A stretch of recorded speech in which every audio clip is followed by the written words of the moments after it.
Good morning, everyone. Kris here with Inspired Energy, and joining me this morning, Hartwell. Good morning. Good morning, Kris. Good morning, everyone.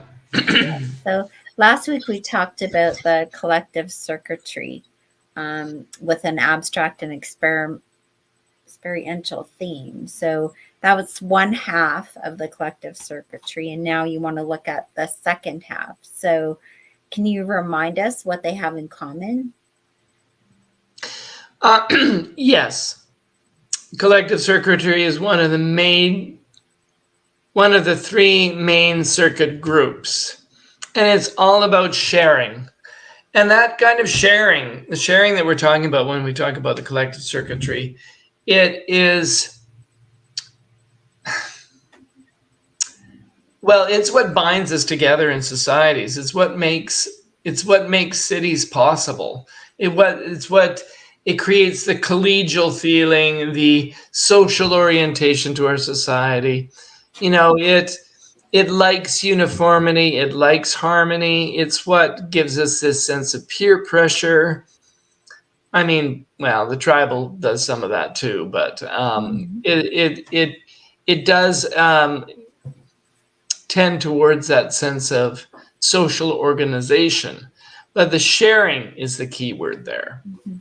So then what role does the collective circuitry play in the maintenance of our social systems? It underpins everything. It underpins everything. It wants to share. People with strong collective circuitry have a need to share, have a need to contribute. And I mean, with the experiential circuitry, it's like, okay, this is what I've learned from my experience. I want to share it. The collective, it's more like, this is what I've come to understand about life through experimenting, through thinking about it, and through tapping into or tuning into the pattern behind all of life. So that's the logic circuitry. That's the logic half of it. Okay. So what? Go ahead.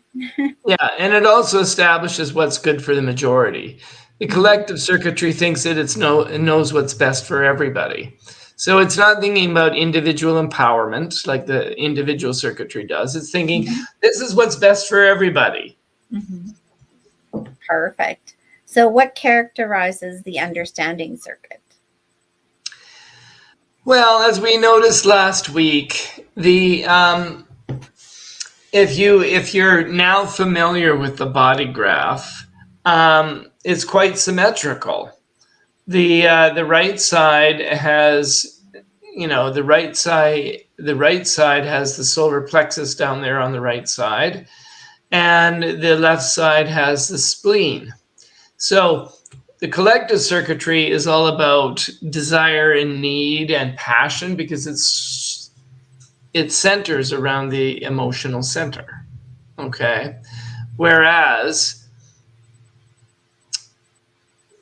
the logical circuitry, the understanding circuitry, is more on the left, centered around the spleen, which is about survival awareness, instinctive, and so it's cooler.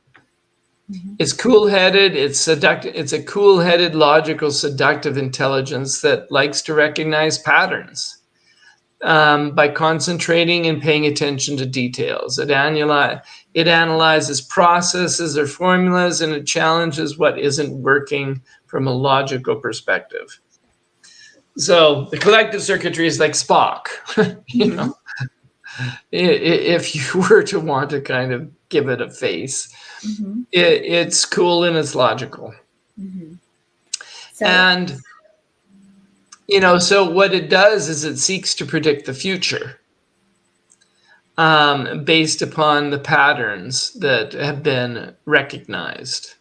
So it has a more future orientation than whereas the abstract experiential circuitry has more of a past sort of feeling to it, learning from the past. So let's look at the 7 channels of the logic circuit. So can you tell us what they are and a little bit about them? Sure. And, just before I do that, it's there's a practice element to the logical circuitry. Practice makes perfect. Keep doing it and repeating it until it gets perfected. This side of the chart brings a lot of stability and satisfaction because we feel it's kind of like the feeling you get when you put the last piece into a jigsaw puzzle, this sense of, okay, I got it figured out now. I put the last piece into the puzzle. So that's the overall sense of the logic circuitry. So now let's dive in. The format channel, which we've spoken of before, is for the logic channel is the 52-9. And of course, it reaches from the root, like all the other format channels do, to the the sacral center. And this channel is called the channel of concentration.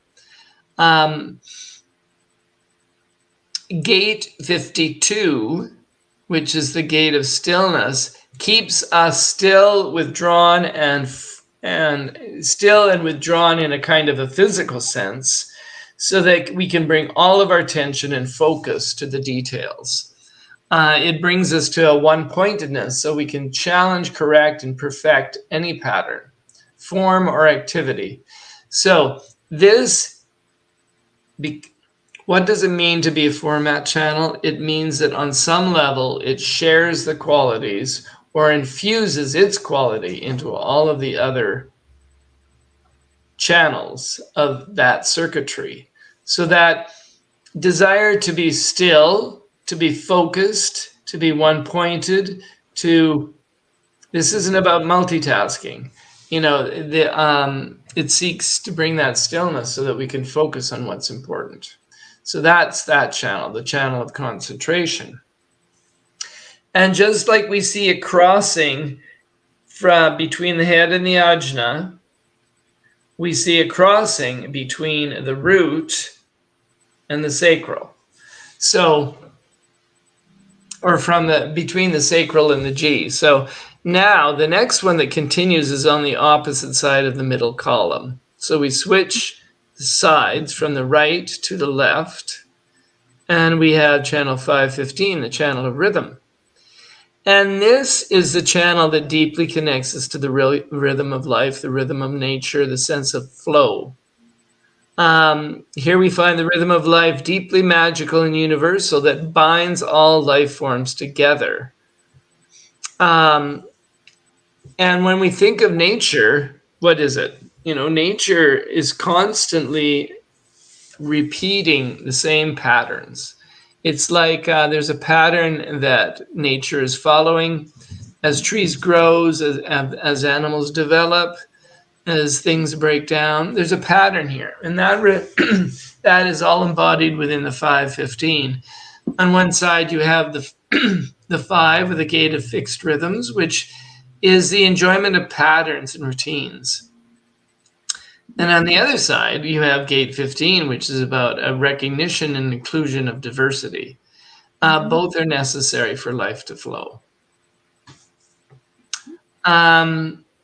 With the channel of the alpha, which continues the stream from the G to the throat, we have the 731, the gate of the army and the gate of influence. And here here human design shows us that leadership is based upon established patterns. So somebody with this energy senses the patterns. Like there are patterns to what good leadership consists of, for instance, and those can be tuned into, they can be learned. And somebody with this channel would, in a sense, be inclined to express those energies.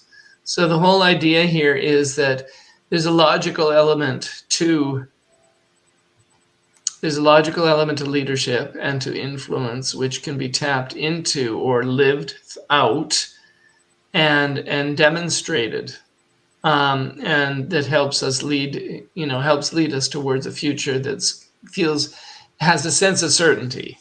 Mm-hmm.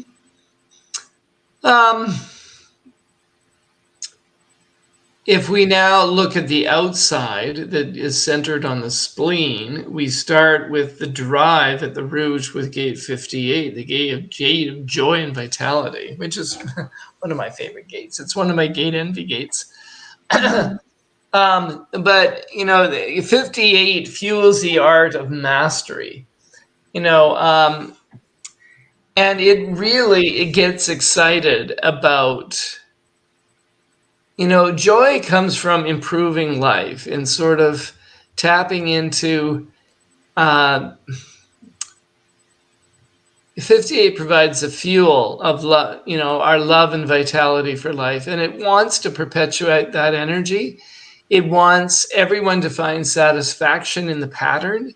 And it is, with gate 18, the gate of correction, it wants to notice and find anything that gets in the way of that vitality being available to everyone. So the channel of judgment, the 5818, is willing to challenge the patterns, challenge authority, so that we can correct and perfect the pattern so that it can be the best for everyone. I have gate 18, so gate 18 likes to correct things. It likes to kind of, it feels a great deal of service in finding what doesn't work, and sort of doesn't necessarily have the solutions. That's more what 48 is for.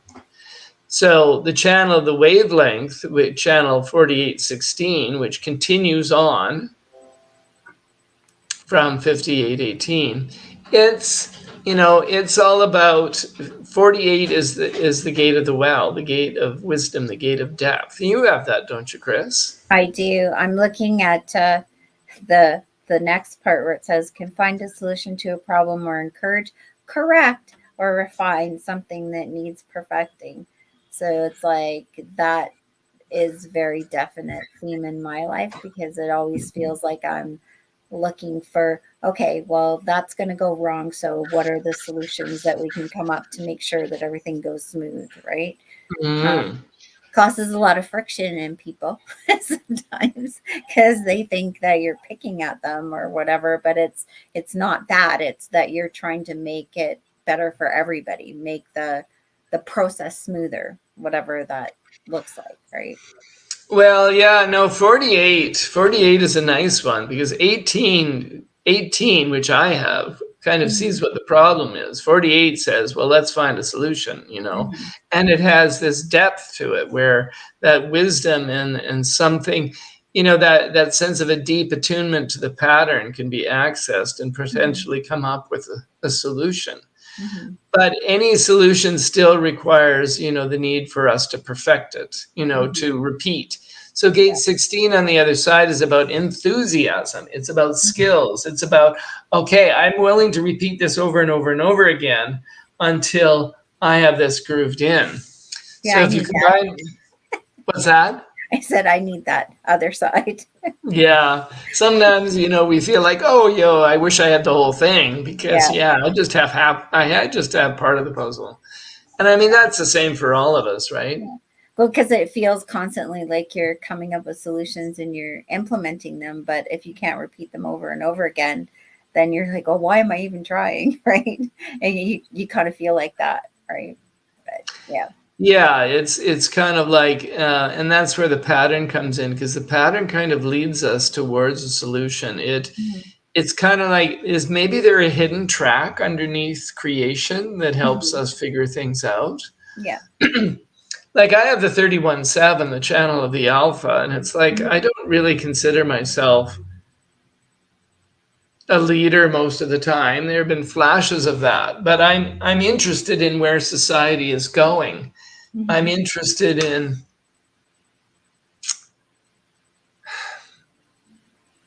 it does feel like I have an attunement to some sort of awareness that feels future oriented. It feels like, if we it's kind of like the Tao, or it's like Christianity, God gave us these 10 commandments. God made the universe. There's this underlying if we can only tap into it, there's this underlying thing that we could tap into so that we could have a good life. Mhm. It doesn't matter that we have ever accelerating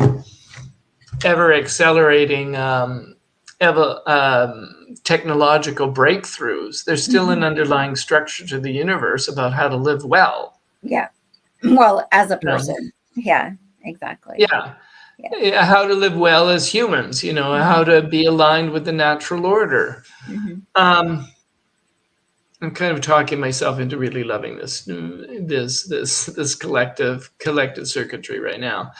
So that is the 4816, that channel of the wavelength, design of talent. So some of our greatest and most talented people have this channel, Mhm. because they tap into the deep pattern, they master it through repetition, and they arrive at a level of genius. Now, the two channels that are in the head centers, Mhm. we start with the channel. We start with 63.4. 63 is the gate of doubt. Mhm. And this is that energy that sort of starts it's one of the energies that stimulates a thinking process. Mhm. And it's all about the tendency to doubt things, to make sure that there's no inconsistencies or weaknesses in the pattern. Mhm. And so, okay, the gate of doubt might sense, so there's an inconsistency here. Something is not fitting. Mhm. And so then it has to go looking for that. And then the 4 kind of says, okay, let's go looking for it. Let's come up with a plan. So gate 4, the gate of formalization, helps to kind of figure that out. So so this is very much a scientific or logical kind of way of thinking. It Mhm. looks for inconsistencies. It looks for what is not working in the pattern so the pattern can be corrected. Mhm. Now you have this entire channel. I do. Yeah. And I mean, some of what you said down at 48 is probably what is happening because of what you're doing with the 63.4. Yeah. It's the one that doesn't let you turn your brain off. It's the one that just it's constantly thinking of, oh, well, that's what's going on, and how can I fix that, or what can I do about that? It's always looking for how do I make things better. Right? Mm-hmm. Always, like there's always a better, more efficient. Um, yeah, it just does its thing. Yes. And I mean, people with these channels, channels defined to the ajna, Mhm. either from the throat or, well, especially from the head, yeah, Mhm. very, very busy minds. Mhm. Now, the final channel, the channel of acceptance, 1762, starts with the gate of opinion, moves to the gate of details. This is about a gift for logical organization. People who have this channel are very valued because they can know how to organize things, systematize things. They're Mhm. all about the details, all about the labeling. Mhm. Um, so, this is about mentally organizing information, based upon its detail, um, I and could do looking for the details that survive testing and criticism. that. Mhm. Because if they do survive testing and criticism, then they help us. They help us let go of our anxiety about the future. Mhm. So anybody with a logical framework, especially in the head here, it's like you want to know if from a logical point of view, because if you do know, that helps you deal with your anxiety. Yeah. If you don't know, there's a sense of anxiety there. Always, yeah. And I find it interesting too that the core wound that I have is 52, which is the stillness, the original one that you Mm, mentioned. So then being so logical and in the mind makes it very hard to be still, right? Mhm.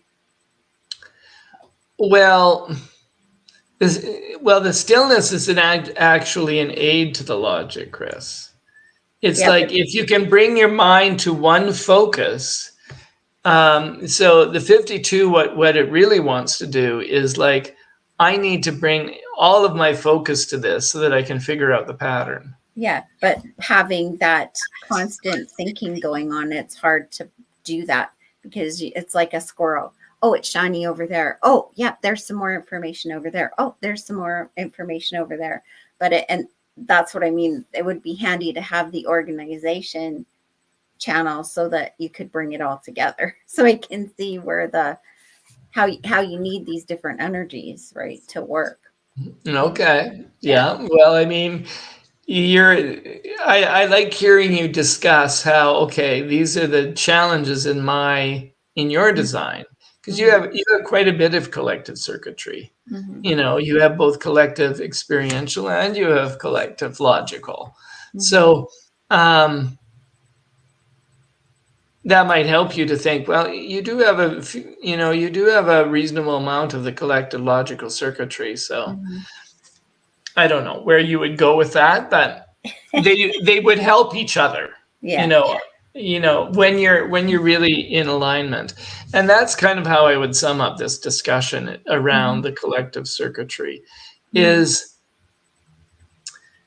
remember, everything is subject to strategy and authority. When you're aligned with your own decision-making process, then what you share is going to be valuable. Say you have that channel of, the channel of acceptance, which is about, logical organization. Say you have that channel defined in your chart. Well, you might always want to share your facts. Oh, these are the details. These are the facts. It's kind of like the droids in Star Wars, always wanting to tell you what your chances are of failure. It's like, thank you. I don't want to hear your details.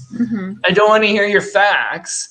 So the thing about sharing is that you have to do it in response, in accordance to your own design.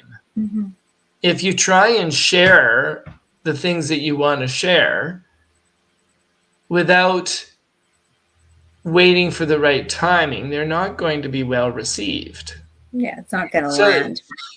Yes, the reception is always dependent upon our alignment. Exactly. So that's kind of how I would sum up that. Okay, and is there anything you want to tell us that you're working on or that's coming up? Oh, well, yes. As we've been mentioning, the 10th of April, we're having a tea circle and inviting parents to come and chat about their experiences as parents and their experiences, with their children and the diversity. And we're going to talk about how human design can be a really useful tool for parents to help recognize the uniqueness of their children and to better guide them. Yeah, exactly. All right. It's going to be super fun. Yeah, there's lots of events this month, from magic shows to tea parties with Alice and the Mad Hatter. So go and check out all of our events there on the website or on Facebook, whichever. And with that, we'll say God bless, goodbye, and we'll see you next Wednesday.